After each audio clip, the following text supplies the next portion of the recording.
What is up, everybody? Welcome on in to the Alarm Fantasy Football.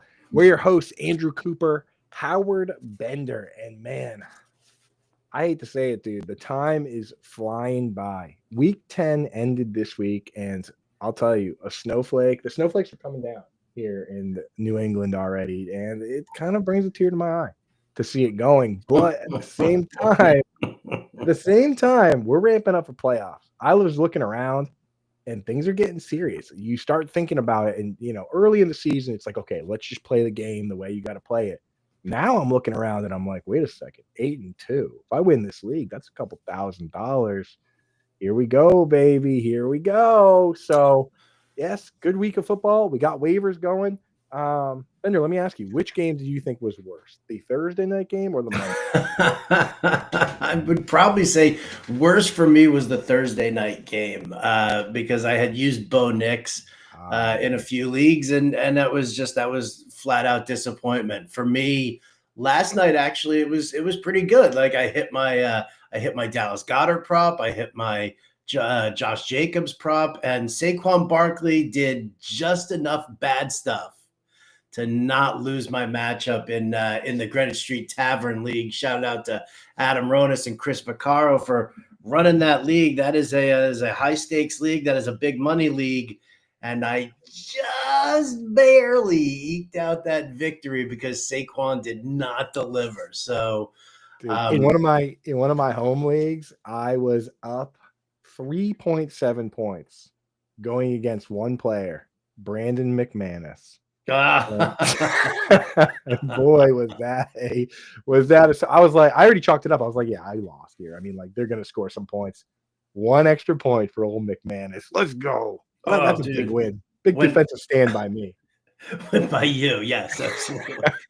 Yeah, when Barkley caught that, what was it, like a 41-yard screen, I was like, oh man, am I going to get cooked here at the tail end of this game? Like, I just sit and suffer through this entire game that way. But for me, man, this is onwards and upwards, and I speak on behalf of all the Jonathan Taylor owners that this is a huge week because we've been carried by Jonathan Taylor. 5 3-touchdown games this season. 5. This was his 5th. It looks amazing. But if the rest of your team doesn't deliver, what happens with Jonathan Taylor, right? Like I had a kind of a down week by certain standards. McCaffrey didn't perform. I started Bo Nix and he was terrible. Michael Pittman didn't do anything in this game. So it was getting a little touch and go. And so now that the Colts are on a bye week this week, there's no Jonathan Taylor. There's no Michael Pittman. What are you all doing to make sure that you've got enough firepower coming into this week? Because I can't lose. I can't lose. Don't want to. It's so funny how you rely on a handful of players. I've literally, in my own eliminator, the Scott Fishbowl eliminators, I've been one of the top teams every single week. And this week, with the down week from Christian McCaffrey and no punt returns from Chimere Dike, I was this close to getting eliminated. I think I was the second worst team. It can happen like that, folks. And that's why when we gear up for fantasy playoffs, you got to focus on consistency. Obviously, we want upside, but one down week, and that's it. That's why it's so important to get that bye week. It's so important to have consistency down the stretch. I'll tell you, in the vast majority of my leagues, which are a lot of them are like either very sharp gamers or industry leagues where we go with deep benches and stuff, I will stash 2 defenses. I will have multiple quarterbacks because I don't want to leave anything to chance. I don't want other people to be able to play the matchups against me. So that's what we're doing here this week. It's not a big waiver wire week, like with crazy ads. There's maybe one player that I'm dropping some fab on, but you got to batten down the hatches. You got to get your handcuffs going. This is a big week for getting the handcuffs on the benches. So a lot of that going on.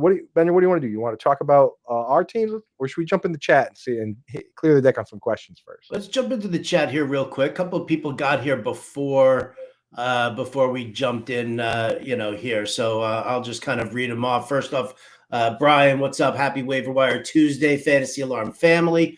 What's up, Brian? Appreciate that. Jason William in here also early. Drop Alec Pierce or Tajay Spears for Troy Franklin. He rosters Tony Pollard already. So that's an interesting, Pierce Franklin. I feel like these two guys are doing the same thing, but Pierce is on a bye week this week. Yeah, I would actually, if you're not going to start Spears, like if you're starting Pollard over Spears and in half PPR, which it looks like it is, that's probably what you should be doing. Then I would actually drop Spears to get Franklin. Just to again, this is a guy that's getting like 10 targets a game. I wouldn't drop Pierce because Pierce has been pretty consistent on top of also hitting these big long plays. When I alluded to a player that I'm willing to drop Fab on, it's Alec Pierce. Troy Franklin's now rostered in more than half of the leagues, but Alec Pierce is still out there. This guy not only has a pretty decent floor nowadays, but they always throw him a long pass, and he almost always catches it. I went and pulled up, Howard, the players that have multiple 35-plus yard plays this year, receptions, and there's basically only like 5 or 6 guys that have more than 4. And there's only 2 guys that have 6 or more. It's Jackson Smith-Njigba and Alec Pierce. Alec Pierce is just ripping off chunk plays left and right. Daniel Jones and this offense are good. So Alec Pierce, I'm willing to go out this week and drop somewhere between 5 and 15% fab on him. And there's really not a lot of other guys out there unless really good players were dropped on bye week or something like that. So Pierce is a guy I want to keep, and I would go Franklin over Spears. And then he also wants to know, would you drop Kyle Pitts for Theo Johnson? Half point PPR. I can't drop Kyle Pitts right now. I mean, he's tight end 4 in receptions. And again, Tyler Warren's ahead of him. Tyler Warren's on bye this week with 5 catches. Now he's tight end 3 in receptions. Like, Theo Johnson is a guy that I like in theory. His quarterback's now banged up. But like, Kyle Pitts offers a decent floor. So for me, I actually moved in my yin and yang chart. I moved Pitts over to the place where he belongs on the inside because like, he's not really giving you a ton of upside, but he's been very safe, offered a decent floor. So I'm still holding Pitts over Theo Johnson. I would like to have both if you could add both, though. So try and do that if you can.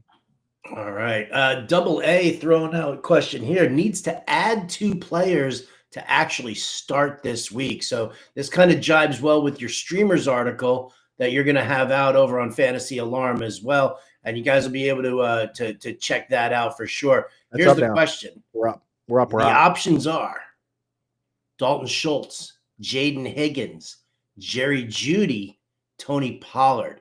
He says he's going to be dropping Darnell Mooney and Sam Darnold. He's already got Baker Mayfield in a 1 QB league.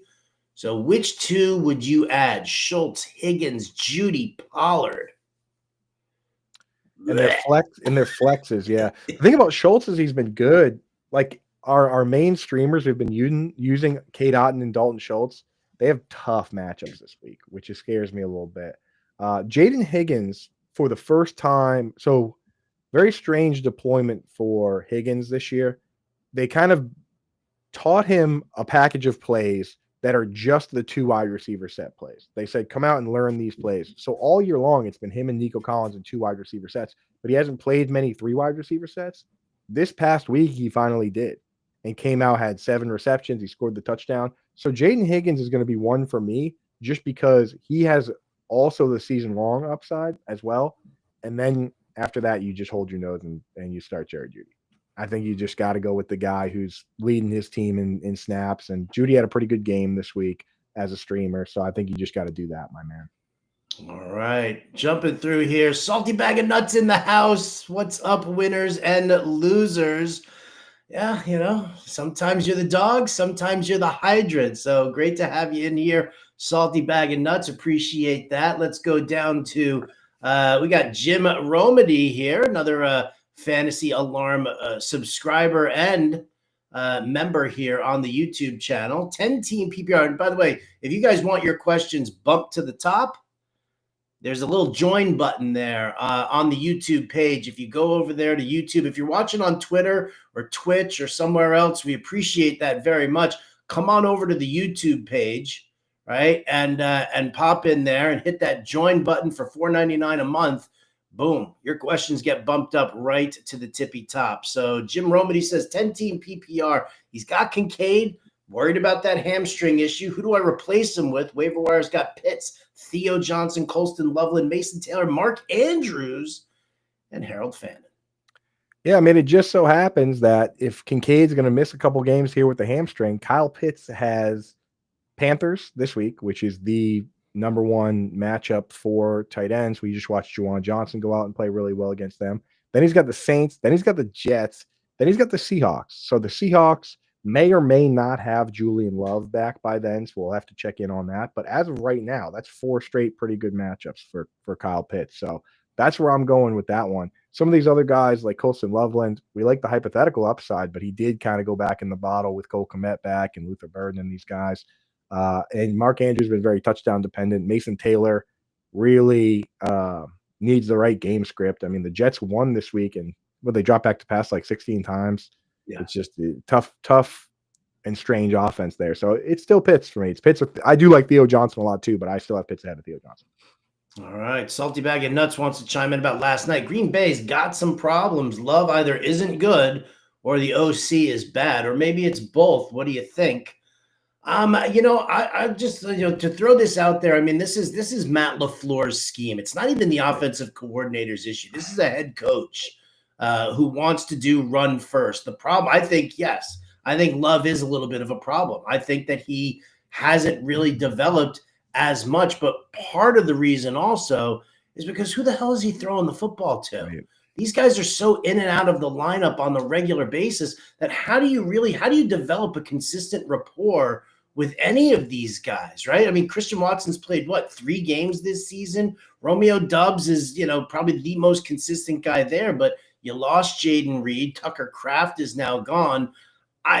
Losing a guy like Tucker Kraft, I think is significant in last night's game, right? Luke Musgrave, he's not the guy that Tucker Kraft is. And I think that part of the problem also with Love is that he relies on Kraft as a little bit of a crutch.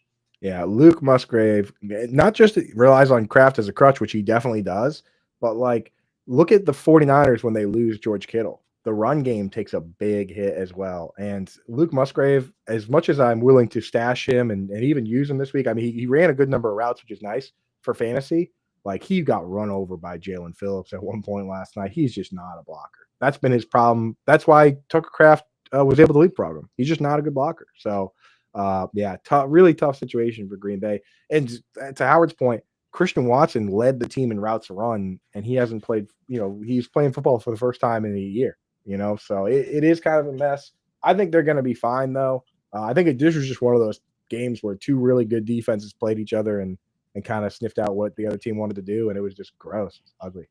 Yeah. Jim Romany chimes in also. As a safety valve, he's got Monangai. Should he replace him with Woody Marks? Since you mentioned handcuffs, should I pick up Corum since I have Kyron? I'm definitely going with Woody Marks over Monangai. Woody Marks got 80% of the touches this week. 80% of the snaps. He looked good. He was breaking off big plays. I think the Woody Marks season is here. And then Corum is our number one handcuff. Quietly, Corum has actually also been getting drives of his own, which is not good for your Kyron. I'm not going to lie. Basically, what they do is this. Kyron starts the game and plays pretty much the whole first drive. And if it's a long drive, sometimes they'll give Corum a whole drive next. And then regardless of who finishes the half, Kyron always starts the next half too. So Kyron always ends up getting more. When they gets to push to crunch time, it's Kyron as well. So he always is going to end up on the better half of that split. But Corum now is kind of creeping into the Tyler Algier area in terms of standalone value. Plus, if anything happens to Kyron, he has big upside. So I think now is the time to lock that down. As we saw with DeAndre Swift, which, Howard, I was super nervous. I'm not going to lie. That was the situation I was most nervous about. Because I did a trade, Jalen Waddle straight up for Swift, and Waddle's been pretty good. And I wasn't really using Waddle a ton, but I needed Swift, and I was super nervous that Monangai was going to have the hot hand. But it turned out that DeAndre Swift did. I was like, after that one, I was the exact same way. After you sit there and you watch and you see what's going on in Seattle, what you saw in Carolina, when you're seeing all of these tandem backfields, you get nervous to see if a guy does get that opportunity and he's got a soft matchup like Monangai did, does that turn around? So I was pretty stoked about that one as well. I will say this about Woody Marks. He did get 80% of the snaps. Houston was behind that entire game. They came back and they won. Nick Chubb still had 9.4 yards per carry. So Nick Chubb isn't totally going away, but we would like to see. I wrote about this in my article in the New York Post, which you guys can check out today. but Woody Marks, he presents a little bit more versatility, which I think is something that D'Amico Ryans wants.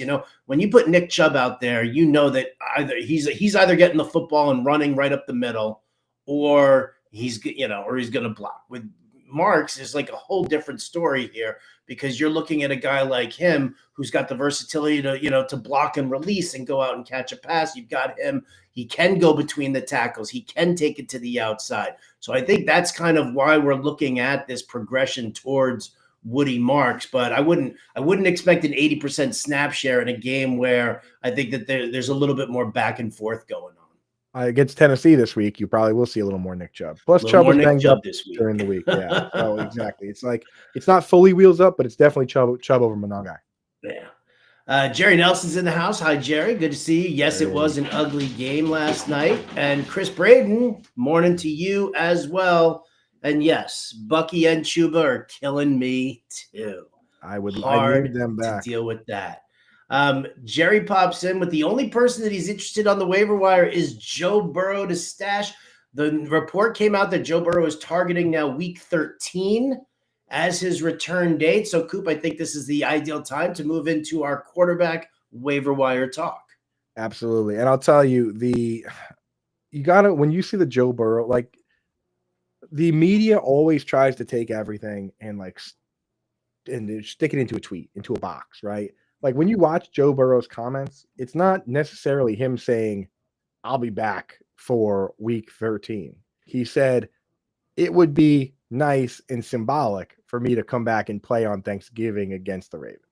That's what he said. So he wants to play in that game. That's what he's saying. I want to play in that Thanksgiving game, division game, and I hope he does. But that's not necessarily him saying, oh, yeah, the doctor said I'll be back. That's him saying, wouldn't that be cool, right? So I'm stashing him too. If he was dropped, definitely. There is this goes without saying, there's no quarterback on the wire that has more upside than Joe Burrow.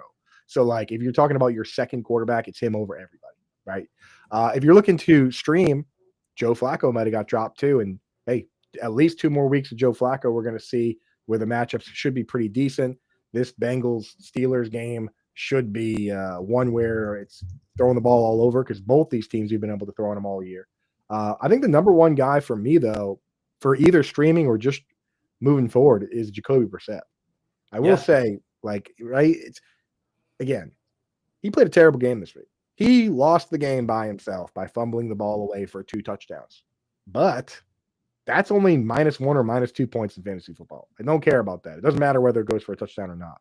What he did do is, for the 4th game in a row, every game he started, he threw for over 250 yards and 2 touchdowns. And he's running a couple times. Like, I don't care about turnovers. I really don't at all. 4 picks, 2. I do not care. If this guy's throwing for multiple touchdowns, 250 yards, I'm in. So I like Brissett. He's kind of the number one guy. You can stream Flacco. You can stream Aaron Rodgers against the Bengals for sure. You can stream Mariota if you have to against Miami. And then for stashes, it's Burrow. It's J.J. McCarthy still. J.J. McCarthy ran 5 times for the 2nd game in a row. And then if you're in really deep, crazy leagues, Shedeur Sanders, right? Like, he's the only guy that we know is probably going to play at some point. Do I think it's a good move? I don't know. Would you stash Shedeur Sanders in any kind of single QB league, Howard? In a single QB league? No. I don't think so, no. But in Superflex, I think he has to be. Superflex, absolutely. I think he should be owned, absolutely, especially if you're dealing with kind of, injuries. I'm holding on to guys, who are just, could be in, could be out, depending on what gets hurt. Let me ask you this question. This is gross, but some people out there might be wondering. In Superflex, let's say you're desperate. How would you rank these 3 players? Tyler Shuck, Shedeur Sanders, Russell Wilson. Oh, that's Shuck, Wilson, and Sanders then for me. Right. Russell Wilson doesn't look good, but again, if you're dealing with injuries, Giants are now changing over, right? Mike Kafka's taken over for Brian Daboll. It's not a great situation, but if Russell Wilson's going to get the play, if they turn around and they're like, well, we just need to hold out Jackson Dart and not ruin him here, kind of a thing. So I kind of, I feel like it's in that way. But yeah, Tyler Shuck would be the first guy on that list for me. He's starting, right? Which is terrible. And he's starting. This is said that this is the fourth time this year that Jackson Dart's been evaluated for a concussion. So not necessarily the fourth concussion, but the fourth time they said time to pop into the tent. So just keep that in mind. All right, guys, if you want to check out Andrew Cooper's streamers article for Fantasy Alarm, well, do yourself a favor here. You got this QR code. You can zap it right here in front of us, or just go to fantasyalarm.com/YouTube. That'll automatically populate the promo code YT50. That'll knock 50% off your first month. And I'll tell you what, if you caught any of my social medias, right, you've got at RotoBuzzGuy all over the place. All I kept doing was posting screenshots of winning plays, whether it was Underdog or RT Sports or DraftKings was Phil. You remember Phil? I posted this about Phil on I think it was November 1st, where Phil he took down a nice chunk of change in a GPP tournament. Well, Phil tied for first last night in his little showdown write-up, thankfully to Dan Malin and all the work that he does for showdown write-up. So it's a perfect time of year. Get it done. Fantasyalarm.com/YouTube. It'll auto-populate the promo code YT50. It takes off 50% off your first month. It's less than $20 for the month, and then boom, right? It pays for itself.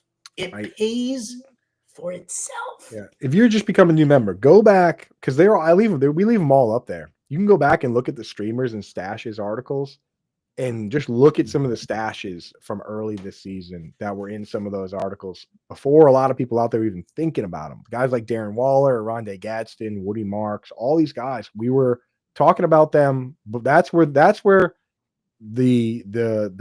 big names go. Like we do the main waiver wire article that's kind of okay, casual league, add these guys, here's what's going on. In the streamers and stashes article, we go a little deeper. And we say, hey, here's who you can stream for 1 week if you're desperate. These are the names you need to know with the deep names. And a lot of those guys, they get moved gradually into the main article as they pop and people figure it out. But our members are kind of holding on to these guys way before it happens because we're looking at all the underlying stats. So you can go back and look through the history of that. And that's a big article to keep an eye on. That's always going to be for our members specifically. So yeah, I mean, listen, 2 weeks ago we were telling you guys to pick up Parker Washington and Torrey Horton because before they were even a thing, right? So we ended up doing that. Last week, Coop and I were all on Juwan Johnson and Cade Otton and talking about and Theo Johnson even for tight end streamers this week. So it's all there and it keeps you ahead of the rest of your competition. So the week 0 article before week 1, the guy on the cover was Daniel Jones. That one has saved my buns in a lot of leagues where I had Kyler Murray, because I had a bunch of Kyler Murray and a bunch of these other guys. I mean, like those guys have been bailing us out. Like Drake May, Sam Darnold, Matthew Stafford, Daniel Jones. These guys have been bailing us out. And you start them you stream them 1 week or you stash them, and next thing you know, they're a core part of your team. That's how you win. That's how winning is done, baby. All right, let's get back to the Q&A here. We've covered the quarterbacks. We'll get to some running backs, wide receivers, and tight ends as this show continues here. But we are here, obviously, for you guys. And Kyle Derrick says PPR needs backup or possible even spot start for Gadsden, who's now sitting with a quad injury for him? Gadsden? Yeah, actually, good news. Good news, because they thought they held him out of an abundance of caution because they thought it could be a ligament. It turns out that it was just he took a helmet to his knee and it's just a really bad bruise. But the thing is, some of these NFL caliber bruises can keep you out for multiple weeks. I mean, the stories of the ones that like Rob Gronkowski suffered in the Super Bowl are like horrifying. So he could miss weeks with this, but it's not a ligament. It's just like a contusion, which is good for your fantasy playoff stretch. So here are the options here: Musgrave, Otton, Taylor, Theo Johnson, Ingram. The best combination of startability now and upside long term is Theo Johnson. Yeah. Cade Otton has a bad matchup. Jackson Dart is still in. I mean, how do you think Theo Johnson? It's a great matchup against Green Bay this week, right? It's a home matchup. Green Bay sucks against the tight end. We saw Dallas Goedert kind of carve him up a little bit. But what if it's Russell Wilson? Yeah, because Wilson plays a totally different game, totally different variety that has not been good, not been friendly to the tight ends going back a long time. So yeah, if it's Russell Wilson, then I'm out there. I am intrigued by Luke Musgrave. I'll tell you, we weren't starting him this week. We told you guys a big question mark of what his usage would be. Also, the Eagles are the number one team versus the tight end. It was just not a good move. I don't really care that his production wasn't good. What I care about is that he went out and ran 35 routes. He actually ran the second most routes in the entire team behind only Christian Watson, who ran 38. And Josh Wiley ran 3. And John Fitzpatrick ran 2. They have committed to Luke Musgrave as the pass-catching tight end on this team moving forward. So for me, if you want to balance upside and having a decent option this week, it probably should be Musgrave. Like, that's the best combination of like high upside and usability this week. So Theo Johnson is probably the play if Jackson Dart is there, but like I'm trying to get Musgrave on some teams here because they ran him out there against a very tough. I mean, he was getting covered by Cooper DeJean, he was getting covered by Zach Bond, and he still managed to catch a couple. So things are trending up for Musgrave. I was the one that was worried. Howard, you were the one that were saying, what if they just make him the guy? And they kind of did. So now that I've seen that, John Fitzpatrick is not a guy that you really want to sit and rely on. He ran 2 rounds. Let's keep going here. DJ Silu, need flex. Oh, this is a start sit here. Why do we start sitting here on a Tuesday? JMO, Franklin, Watson, and Tez Johnson. I mean, listen, I'll just say it right now. I love Franklin in this matchup against Kansas City. I also like Tez Johnson. So we're going to have to – and JMO Williams, this dude's been popping. So this is a question that, cannot be answered right this second. This is something that we need to kind of dig in and check out what the teams are planning for their upcoming matchup. So just letting you know that one there. Brian says, let's go family. That's right, Brian. Appreciate you very much. Ani Coop in the house here. Likes for Laney. Come on, folks. Here we go, right? How many of you are sitting here watching right now? Let's get that like button smashed for us. Two Socks in here from Calgary, Alberta. Waiver, half point. I don't know what 1 OT means, but 10 team. Oh, 10 team. There it is. See? Thank you. Schultz or Theo Johnson? Who do you pick up there? I'm going Theo Johnson. Okay.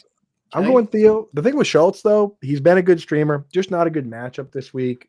He gets Tennessee, I believe, and they have actually been kind of tough. Wait, no. Who does Schultz get? Schultz gets Tennessee this week. Yeah, they've been kind of who has been tough against it. Then he gets Buffalo too, has been kind of tough against the tight end. He actually did run a lot of routes, but it's Theo Johnson for me. Again, we just heard you go off on Theo. We don't need to rehash it here. We got to see what's going on with Jackson Dart, but I think I'm adding Theo. I really don't have much interest in Schultz. All right, for running backs, Ramondre Stevenson, Sean Tucker. Tucker seems to be a popular guy right now. We don't know when Bucky's coming back. Who would you stash on that front? I would go with Stevenson over Tucker, even though we're hoping, it's wheels up for Travion Henderson. He looked really good. They still like Stevenson, so I would stash him over Sean Tucker. Split backfield, expiring asset. Mac Hollins, Christian Watson, or Calvin Austin III. If you had to pick one, is it going to be Watson? It's Watson for me.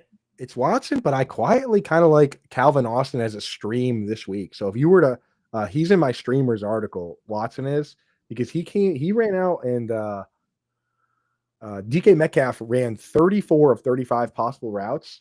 Calvin Austin ran 31 of 35. He's gotten 6, 6, and 7 targets the last 3 weeks, and they get the Bengals here. So if it's going to go in your lineup, then it's Calvin Austin. Why don't I just hit the wide receivers real quick while we're on those puppies? Well, let's clear some of this. There's a ton of questions coming in here, so let's not, you don't have to rapid fire, but let's not linger on players we've been talking about over and over again. Because Two Socks here, waivers wire, part 2. He's got Kelsey, Dobbins. Blah, blah, blah, blah, blah, blah, blah. Just wondering because, these are who his players are. So this is just a follow-up to that. So we got that one all taken care of there. I had Pittman started, Flowers. Yep. Okay. That's another start sit. Don't be start sitting us here. Not today. Especially with DeMercado, we don't know what's up with Michael Carter. We don't know what's up with Trey Benson. We need 2 more days. Thursday, we do start sits.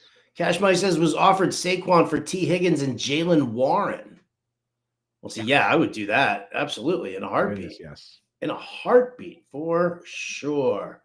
Look, it's Drew Scott's in there doing some research for a little wide receiver cornerback matchup. I like it.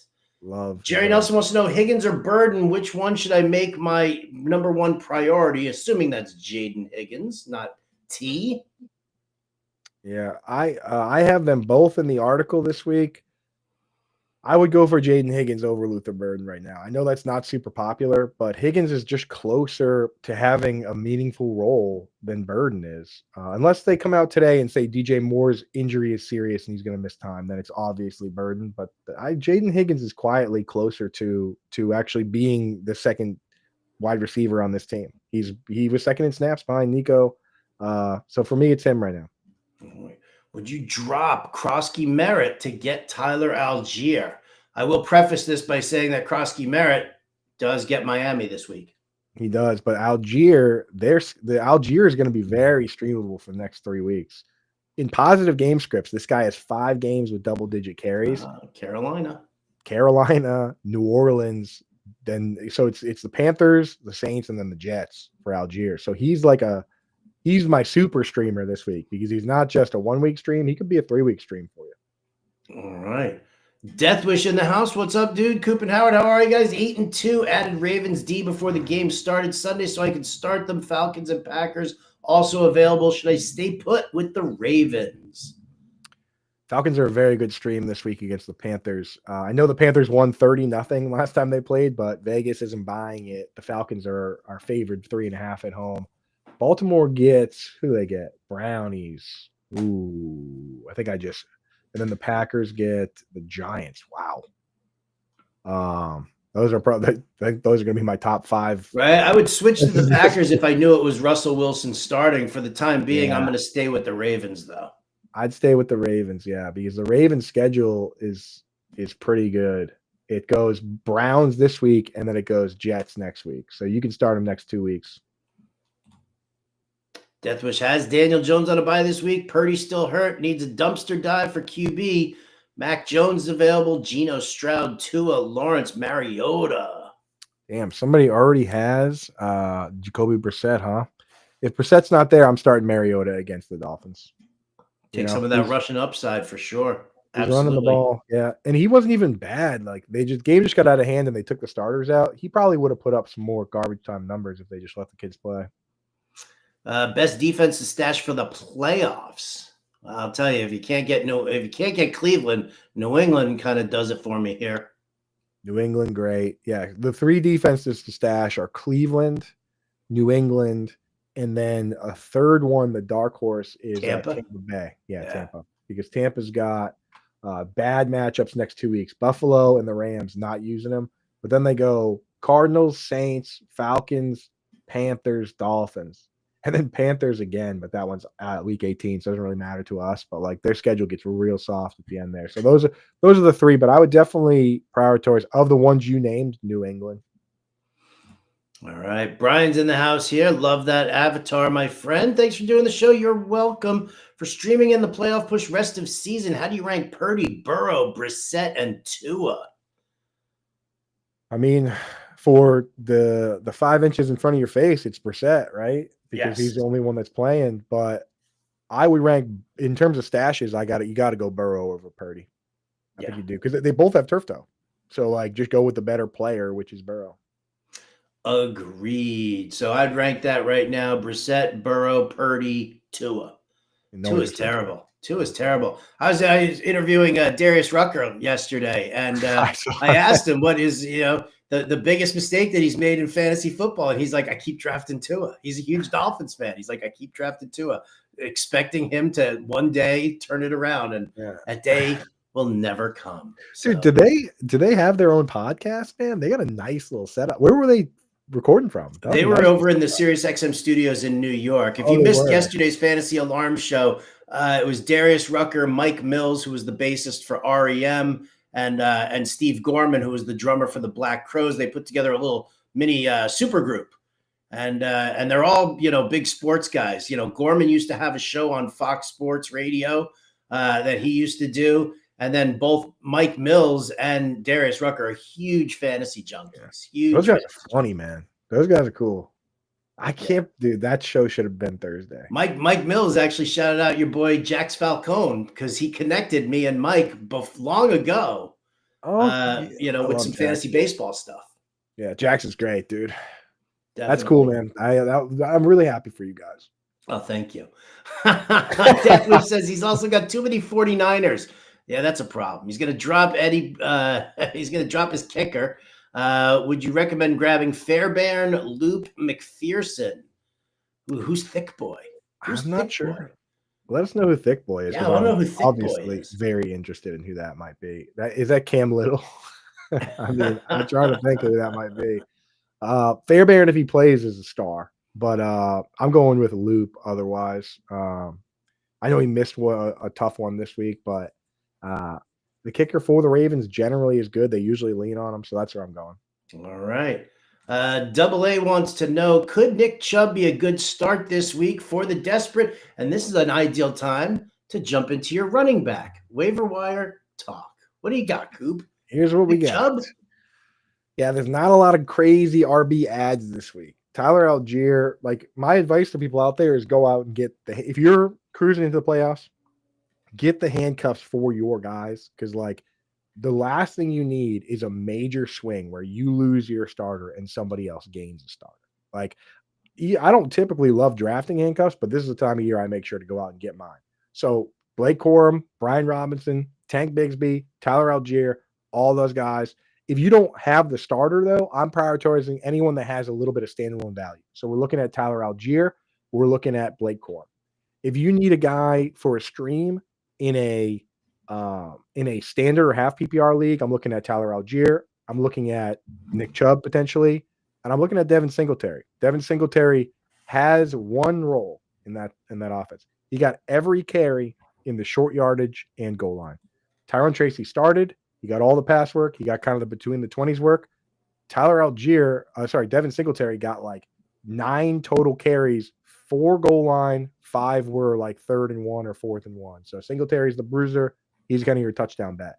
If you're looking for a pass catching option, Amari DiMercado, if Trey Benson's out. I don't care if Bam Knight and Michael Carter play or not, because he gets the pass down work and he's been the most efficient. I mean, he's been running the ball well. But if Bam is out and Trey Benson are out, then he's a really good start. If both those guys play, if Trey Benson's back, then we're just looking at like Tajay Spears again, right? And I guess you could do like a Kenneth Gainwell if you really wanted to, but like that's kind of how it rounds out. There's not a slam dunk option out there, unfortunately, unless you're in a shallow league where Woody Marks is out there or somebody like that. So not a lot on the wire this week. Not a lot on the wire. Just so you know, here, Rams kicker, Mevis. There you go. That's why they call him the thicker kicker. The thicker kicker. I like that. Appreciate that. Grab a little membership chat questions here. DM7819. What's going on, DM? Bench is all injured, but good players like McLaurin, Godwin, Benson. Nothing great on waivers. Teams 4 and 6. Anything I can do besides wait for next year? I mean, you can wait for a couple weeks. I mean, Benson's supposed to be back. Godwin's supposed to be back by the end of November. McLaurin, that's the one I don't have a lot of info on because I haven't gotten a real read on what they're doing there with that. But we expect Benson and Godwin to be back, so there's no better stashes out there than those guys. Their upside of those guys is going to be higher than anything out there. Yeah, absolutely. Another member question here. Rod Elliott in the house. What's up, Rod? Thoughts on the Atlanta defense as a streamer? Top 3? Top 3, yeah, probably this week against Carolina. They were dropped in a lot of leagues because they played the Patriots and the Colts, and not just for this week, but next 3 games, just like we talked about with Algier. Panthers, Saints, Jets. You know, when you get to the Seahawks, you might have to figure out a new plan. But for the next 3 weeks, I'm starting the Falcons D. The defense is good. I wish Divine Diablo wasn't hurt. J.D. Bertrand's come around the last couple of weeks. Safeties are obviously very good. AJ Trail is obviously very good. So, yeah, Falcons D is definitely on the menu. There we go. Deathwish says, going to drop Tootin for Algier. Should I also drop Isaiah Davis to snag Corum since Breece Hall wasn't traded? I like the Tootin for Algier move. Yeah. Yeah, and I like that move too. Those are all exactly what I would do. Exactly. Good stuff. KJ Frederick in the house. What's up, guys? Currently have Bo Nix and Sam Darnold. Nix play has me a little concerned. Me too. Should I drop Nix for Aaron Rodgers? No. Yeah, you can't do it there. Yeah. It is an intriguing start for Rodgers, but Nix isn't the guy I'm dropping. I'm dropping guys that are like middle of the pack for sure, but not Nix. Not Nix. Make sure you like this video too, boys and girls, to support our boys. Thank you, Deathwish. We do appreciate that very much. Ethan Batterman in the house here. Who do you like best this week? Brissett, Rodgers, or Penix? It's not Penix.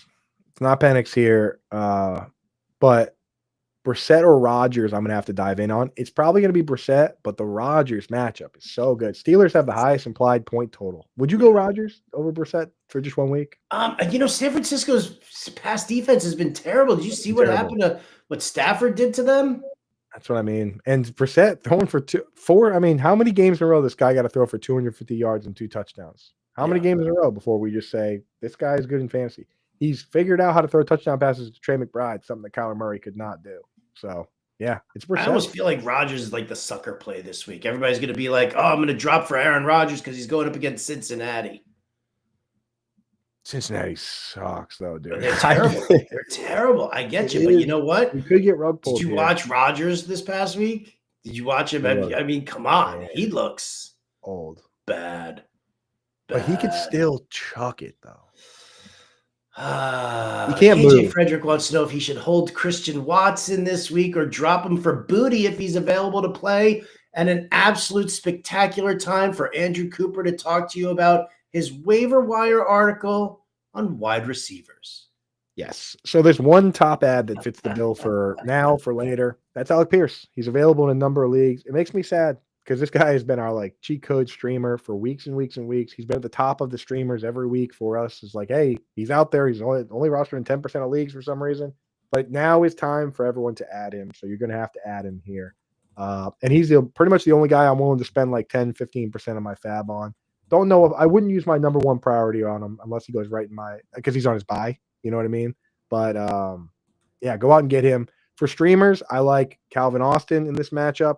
He's been playing a ton. He's been getting 6-7 targets every week. 6-7 targets against the Bengals would be 6-7. Trayvon 6-7. That's what the kids are saying, right? Skibbity, whatever. I'm cool on hip. I do that on the Fantasy Alarm show, and Jim does it also strictly to agitate Shan Blunt. Don't tell her. If you guys call in the show, don't tell her that we do it specifically to irritate her, but we know that it bugs her when like the old guys are like, we're the Steve Buscemi, what do you say, young kids? Hello, fellow kids. Yeah, that's fellow young people. Yeah, that's how, if you want that stuff to stop, you just got to come in and Phil Dunphy that and just bury it. So there you go. Darius Slayton, if he's healthy, will be on the menu. And then, yes, whoever is the guy out of Kayshon Boutte or Mac Hollins will be our guy because that role has been conducive to fantasy. I know Kyle Williams had the touchdown, paid off his price in DFS, but Mac Hollins was the one that led the team in routes, had 10 targets. I mean, so whoever's the guy this week, Boutte or Hollins, he's going to be the option. The part that stinks is that for waivers, we don't know who it's going to be. So I would just hold Christian Watson. Christian Watson just led the Packers in routes run. So that's appealing for him. Stashes, I already mentioned them. Jaden Higgins, Luther Burden, Kyle Williams. Like, this is the time where sometimes teams flip the switch on these rookies. With a team like the Texans, they're 4-5. If they lose a couple more games, maybe they just let the kids play and we see some upside. That's what happened with Amon-Ra St. Brown with that. The Lions were like 1-13, and they were just like, okay, just let this kid play. And then down the stretch, he was really good in fantasy. I think they finished with 3 wins that year. But like sometimes these teams just say, okay, we're out of it. Let's let the kids play. And that's what I'm hoping for with Jaden Higgins down the stretch. So we're keeping an eye on him. But yeah, that's where we're at. All right. Again, you can check out the article over at fantasyalarm.com. And if you don't have a subscription, do yourself a favor. Zap that QR code right there or go to fantasyalarm.com/YT50. That'll take 50% off your first month. The sucker pays for itself. Why? Because we just keep handing you the winning plays. We just keep handing you all the winning plays. Death Wish back in here. I am starting Marks this week because Walker has been absolute garbage. Shut your mouth. But yes, you have. He hasn't even been garbage. If Chris Rodriguez plays, should I add him instead and plug him in since he's going up against Miami? Oh, DeMarcado is available. No, just stick with Marks. Stick with Marks. Matchup should be fine for him. And I'm holding on to Kenneth Walker because, like, the behind the scenes is still good. This game was a very weird game script. George Halani's getting in there. Cody White led the team in routes run. Like, it was clearly just garbage time for a lot of that game. So, like, got to throw any of the 4:00 games, whatever team was winning, because all those games were like 40-20. Whatever team was winning, you just got to throw the metrics out for those teams. I talked about it on the show yesterday. Like, backups were playing, scrubs were out there. It was a mess. So all those 4:00 games were junk. Do y'all think Keaton Mitchell will get a good amount of touches moving forward, or is that just coach talk to the media? Probably just coach talk, but he's definitely one of the top handcuffs, and he's in the honorable mentions of my stashes article for running back this week, specifically because Derrick Henry is old. And older running backs, as we know, are more injury prone, and sometimes maybe they even want to take the foot off the gas a little bit. The problem is it's like those guys are competing for half a role because Justice Hill gets the pass work. So I'm only interested in Keaton Mitchell if Derrick Henry gets hurt. I don't really think he's going to become the starting running back all of a sudden in week 11 for the Ravens, So it's only a handcuff stash, KJ. Fatty McFat says the playbook helps. It helped me get the right picks. Now I just need to put them all in the same line. Yeah, that's been our problem forever. I've been doing it too. I think you kind of have to just settle in. Like, I was like building like 5, 6, 7 lineups. If you just focus in on I'm focusing in on 4 lineups, and that's it, right? And that's hopefully gonna lead core plays and with a couple tweaks. Exactly. I traded Sutton, Addison, Flowers for Justin Jefferson. I'm 4-6 right now. He's 2-8. I needed room on the bench for listen, if you can make a consolidation trade like that, then that's what you got to do. That's especially in like a 10-teamer. You want as many stars as you possibly can get. Absolutely. Because you will figure it out with the bench, with the wire. Chris Braden dropped Jaden Daniels after the injury, but in light of seemingly good news about him recently, is he worth a stash? Yeah, I mean, the same thing, the same situation for Joe Burrow. Like, he's going to be a better stash than anybody else out there. I can't believe his elbow is fine after it was like swirling around. But like, hey, if he says he's going to come back, then stash him up. We just don't know when it's going to be. I would stash Burrow over Jaden Daniels because Burrow's given us a day. Another paid question here from Salty Bag of Nuts, a nice Fantasy Alarm member here on our YouTube channel. Lockett or Hollins are my streamers to pick up on waivers. Which one, please? And thank you. I think Hollins, right? What was that? It's got to be Hollins, right? Please don't say Lockett. I mean, Lockett's kind of Lockett will be there for you. That's the thing. Pick up Hollins, but then if Kayshon Boutte plays, you can just go pick up Lockett. No one's going to pick up Lockett. So I would grab Hollins, but then if they say Boutte is going to play, then drop Hollins for Lockett or anybody, because we're talking about guys that are incredibly replaceable. If DJ Moore is out, do I pick up Zacchaeus, Yosivash, Wicks, Hollins, Douglas, or Lockett? Yeah, you haven't even mentioned Pop Douglas in that. All that Patriot stuff. He just plays so few of snaps. It's insane, man. He plays like 10 snaps a game. So hard to trust that guy. I think for me, if DJ Moore's out, I would go with Olamide Zacchaeus because, he's been fine. Luther Burden's going to get the DJ Moore role probably, but he's been usable. But it's Hollins if Boutte's out. I really don't want to be in the Yosivas Wicks business at all. Yeah. All right. Before we get to the final questions here and we wrap things up, Coop, tight end, waiver wire, must add, streamers, stashes. What do you got? Yeah, I think the best balance of upside long-term and short-term startability is Theo Johnson, assuming Jackson Dart's going to be good to go. But like either way, Theo Johnson's getting he's been okay even with terrible matchups, and now his matchups end up pretty good moving forward. So I do like Theo Johnson a lot. For streamers, you can look at Theo Johnson. You can look at Dalton Schultz. Dalton Schultz, the only two players on the Texans to run more than 40 routes, to run more than 30 routes this week, but they both ran more than 40, were Nico Collins and Dalton Schultz. And he's getting targets. I know the matchup's not great, but you can throw Schultz in there. For stashes, though, I like Luke Musgrave. I like Greg Dulcich. Greg Dulcich now has gone from 44%, or he went from 35% snaps to 44% to a 73% route participation this week. It was very weird game script, so they didn't throw a ton. He still got 3 targets out of like 20. Like, those are the guys we stash, guys that are like trending up in a role that could have upside. Darren Waller, if you have an IR spot, throw him in there. But I'm actually thinking about starting Dulcich this week in one league because he's going up against Washington. We've been targeting against Washington with tight ends all season long, so it does definitely make sense. That's why it's a great stash, because you're going to find out this week. If he's going to run 75% of the routes and do nothing against Washington, then we're never going to use him, right? So it's like this is the scratch ticket week for him. We'll find out this week. And if he does something, then maybe we can use him until Waller gets back. And if he doesn't, then we can drop him and keep that valuable roster spot. That's why I like that. And just to wrap out the positions, I like Atlanta Falcons as a short-term stream for defenses. Panthers. Oh, good, because KJ Frederick wants to know. Look at that. Who do you trust more, Atlanta or Dallas? I looked at Dallas too because they have a good matchup, but then I remembered they're Dallas, and I decided that I don't want to start them.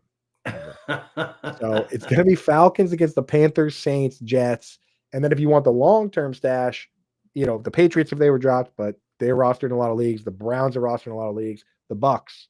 Their schedule. Can't start them next 2 weeks. Not starting them against, I think it's like the Bills and then the Rams. But after that, it goes Cards, Saints, Falcons, Panthers, Dolphins, just good matchups across the way. At kicker, Jake Elliott, like he's on a good team. Like the Eagles have pretty decent matchups. So he's been dropped in a lot of leagues. And then if you have any sort of league that has bonuses for distance, I know some people do like 40 extra points for 40 or 50 or 60 yards. Why wouldn't you have Cam Little in a league like that? Like he just kicked the longest field goal that's ever been kicked. There's no limit on where they'll roll that guy out from. So like if you're in one of those like bonus distance leagues, that's the dude you want. Some of these dudes, they like Nick Folk, he'll never kick a 60-yard field goal ever. So like factor that in. Why not? All right, Jelly of the Munch says of the month. Better waiver QB this week, Rodgers or Darnold, because he can't deal with Bo Nix anymore. I can understand not wanting to deal with Bo Nix. Rodgers is that Cincy matchup. Who's Seattle got this week? Bad matchup with the Rams. Oof, that's a tough one. And it's on the road. I know, but because your starter is somebody that you might not use, I still like Darnold. This week was such a fluke. Like 2 defensive touchdowns ruined the whole game script. Darnold would have been fine. I still like Darnold. Yeah, I'm with you. All right. For reals says he's sorry for bugging you, Coop, but he can't wrap his mind around the right Warren replacement. He's got Henry versus the New York Jets. Hawk Jonnu versus Cincinnati. Ertz, Njoku, Mason Taylor. First of all, for reals, man, he sent me a bunch of these like super hot rare peppers where I was able to save the seeds and I'm going to try and grow them myself. You're allowed unlimited questions, brother. So as we like to say here, stuff your sorries in a sack, bro. You're all set, man. So Henry versus the Jets. The Jets, yeah, feels safe. I would start Henry versus the Jets. I don't see how anyone in their right mind can start TJ Hawkinson right now. What about Ertz versus Miami? That's another team that's been struggling. That's intriguing too. But those guys are kind of on the same level right now, and Henry just has a little more oomph. Ertz is giving you nothing in the yak department. He really isn't. And since the switch to Mariota, I'm not as intrigued. Hawkinson when was the last time Hawkinson had more than 2 catches in a game? Oh, dude, I hate Hawkinson. You know that. I said he can't use Hawkinson at all early on. But for real says that you're the GOAT, Coop. So there you go. That's how you feel. You feel okay about Hunter Henry. Gabe wants to know Schultz or Otten this week. It's still Otten. Otten's been, he's been tremendous since the wide receivers got hurt. Simple as that. I know it's not as good of a matchup, but it's just you got to lean into the guy getting 7 targets. I mean, what do you have, like 12 targets this week? Something like that. Yeah.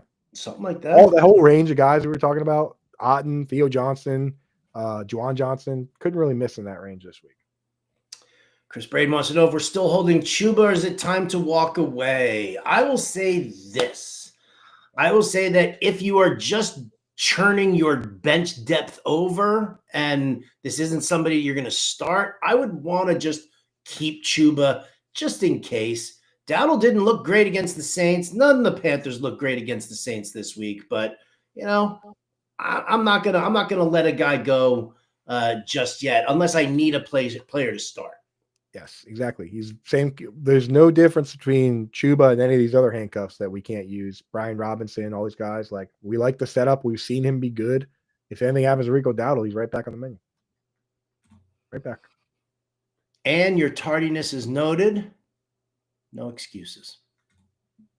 What's going on your permanent record, Ann? 4KT Owen says, I currently have Mark Andrews and Loveland, Otten, Theo Johnson, Schultz, all available on waivers. Who should I pick up for now or in rest of the season? Because you have Mark Andrews and he's a fine starter, touchdown upside every week, then I would stick with what you have because Colston Loveland still has the most hypothetical upside. If your starter was even a little bit worse, I would say go for Theo Johnson. But I think Andrews and Loveland's a good combo of floor and upside. I'd stick with what you got. All right. A couple of members coming in with the late questions here. Fred says 12-teamer needs a starter this week. Please rank these: Brissett, McCarthy, Mariota, Penix. I think we've said that we're going to lock in Brissett, right? Yeah, I think it's Brissett and then probably Mariota over McCarthy and then Penix last. But yeah, I'm going Brissett. Why not? He's been good. He has not had a bad game for fantasy yet. I'm talking minimum 23 points a week, 4 straight games. Jim Romedy says that he's been streaming defenses. He's currently got the Lions. Do I get Atlanta for the next 2 weeks and then the Bucs after that? The answer is yes, Jim. Yeah. Yes. You don't want to run the Lions up against the Eagles. No, not really. Turbo Mallow, as opposed to his cousin Marsh Mallow. Someone just put Chase and CD up on the trade block looking for a running back. Is it worth giving up Barkley to try and get one of them? My other running backs are Jonathan Taylor and Woody Marks. I want to go into the playoffs with JT and Barkley personally. And Woody Marks with the flex. Yeah. Just do what you're doing, man. Running backs are so hard to come by, bro. You're rich. Galaxy Pickers, we don't do start sits today, but I'll tell you what, if you come back on Thursday's show, where we have more injury information, we're all rip-roaring ready to go, Coop and I will be able to guide you to the Odunze versus Diggs debate. Keep an eye on DJ Moore. Keep an eye on Keyshawn Butte. We need that info for that question. We'll have it. A couple days. Thanks, Howard and Coop. You guys rock. Flattery will get you everywhere, and Dunn. It will get you everywhere. I'm erasing the tardiness from your permanent record. Yeah, you did it. Not me. It's still noted. Once again, ladies and gentlemen, thank you so much for joining us here on Alarm Fantasy Football. Coop and I are here together every Tuesday, Wednesday, Thursday. Coop is with Iggy on Mondays. Coop has a guest on Fridays. It's always 1 to 2 p.m. Oh, you're actually moving Friday's show, are you not? We're still up in the air on that. So assume it'll be 1 o'clock this week. With Johnny, 1 o'clock p.m. Yes. There you go. Beautiful, beautiful. As always, folks, we appreciate everything that you guys do, everything that you bring to the table. The QR code is right there. Zap that. Join the family. Just throwing all these winning picks out there for you, people. Winning picks. Be a part of the family. FantasyAlarm.com/YouTube. That auto-populates the code YT50 and gives you 50% off your first month. Coop, any last words that you got here? Yeah, there is something I did want to say to everybody, and it sounds a little something like this. Adios, turd nuggets.